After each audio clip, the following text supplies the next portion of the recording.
What's going on, folks? Hope everybody's having a fantastic holiday season as we delve deeper and deeper into the holiday season. As we get close to Christmas, I wanted to know, what are you doing to prepare your business for the upcoming quarters, right? As we're about to face the new year and the holidays, we're in the full swing of Q4. Things are shifting, things are selling. What's your store doing like? What's happening in your neck of the woods? I find that there's a lot of variation between different areas of the country, particularly as it relates to people's reselling businesses. So for me, I've noticed that there's a little bit of a slowing down of sales for me. I don't think people have as much money to spend on stuff as they used to, right? E-commerce is very much tied to the economy. Obviously, it's commerce, right? So if people have more money and more flush with cash, they have more time to buy items and will spend more money. And when things are leaner or there's inflation, then people are less likely to spend money. So for me, my experience is, hey, it's a part of the whole game. It's a part of owning a business. So that's all the more reason to keep good books, all the more reason to make sure that you're finding and sourcing good inventory. For me today, I found a ton of really amazing stuff, more than I've ever found, folks. And I really wanted to inspire y'all and encourage you guys to follow your dreams. I found enough stuff today to last me potentially 2 weeks full of listing. And now my main problem is how to liquidate fast enough. So I'm gonna be really focusing even more on Whatnot. So it's amazing how things can turn around for your business just like that. And I'm very grateful for that. I'm so grateful because I kept at it. I mean, I can't tell you how many times I wanted to quit this business, right? How many times I just couldn't see into the future.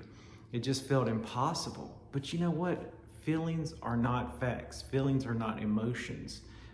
Feelings are emotions. They can relate to one another, but feelings are not final, right? They're just a feeling, and you can move forward in life without attaching yourself to that. So one of the things I love about Buddhist principles is Buddhism really teaches you to disconnect from the pain and try to move through it, We'll disconnect from these painful experiences. At least that's what I gathered from it. So I'm very grateful for that. I truly am. This time of year, I really reflect on the past year and what's happened. And man, so much has gone on this past year. My business has grown, and I'm very grateful for that. And I'm focused on measuring against myself. A lot of times I see folks who are focused on what the next person is doing, what the next person did, and aren't staying in their own lane and in their own business, right? One of the huge things that I'm a fan of that Alex Hormozi says is focus on one thing and do it well. And when I started to do that, my sales skyrocketed. So I'm just eternally grateful for this. It's an amazing situation to be in, and it would not be possible without y'all. It wouldn't be possible without the support and the dedication that y'all have extended me, the love, the care. Who can be against that? Who could be mad at that? Not me. I'm very grateful for it. I'm just glad that I get this chance. I never thought, folks, almost 7 years ago, I never thought that my life would be this good. I didn't think it was possible. I really didn't. 7 years ago, May 25th will be 7 years ago, I was sitting in my bedroom waiting to go to a rehab facility, really waiting to go to a detox center in Georgia. And that was my goal. I was going to go to Georgia, and I was going to try to get better. I had made my decision that I'm going to do everything they suggest. And that was the best decision I have ever made in my entire life. The only regret that I have is that I had made that decision about 10 years sooner, because that would have meant 10 years that I would not have had to suffer in that pain. But I also recognize that suffering is now one of my greatest assets, because I'm able to help others who are in that similar situation, who have been through something similar, or who are thinking about going back to that. And folks, I just want to say this, I'm a huge believer in harm reduction. Whatever works for you, works for you. And I appreciate that. I'm not here to rain on anybody's parade. I'm just saying, if you're desperate and you're dying and you're suffering, feel free to reach out. You can always direct message me on any social media platform. I'm available. I try to respond back as fast as possible. And it doesn't matter if it's about reselling, if it's about recovery. I will absolutely help you. And you know, that's another aspect of this whole reselling thing. I find that a disproportionate amount of folks who are in reselling are also in recovery. And I think there's a multitude of factors at play there. I think partly people enjoy when they find an item they can make money off of. It releases dopamine, right? So from the biological perspective, it makes sense. You know, your brain is rewarding you for this, and you have that dopamine spike. So that makes sense. But I think beyond that, there's this community element to it. You can be very isolated in your business if you want to, but in my experience, you have to network, you have to connect with others.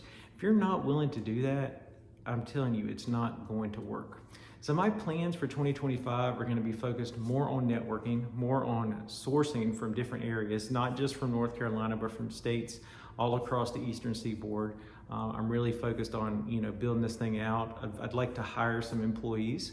You know, I want to potentially look at getting a virtual assistant to help me out with some listings, work on that, and just continue to build my social media presence and business. But more importantly than all that, I want to continue to help people, continue to connect people to their purpose, what works for them. I've always been a huge fan of that. I've always known that if I make it out of this situation where I was addicted to drugs and suffering and miserable, I want to help others. So I'm very proud that you know, I've done a lot of advocacy work, and I'm going to continue to do that throughout 2025. I'm working with an amazing organization, doing some volunteer work for them, and I'm just going to continue to push forward, folks. You know, and focus my time and energy on building this business and helping others, seeing where that takes me, because I don't know what the future holds. None of us do. None of us know what's going to happen in the world, in our country. We can only guess. We can only surmise. So it's all a matter of just putting one foot in front of the other and walking that path each day. There's this saying called chop wood, carry water, and it's a redundancy term, which basically means do the things that work every single day, right? It doesn't matter how you feel, what's going on, do those things.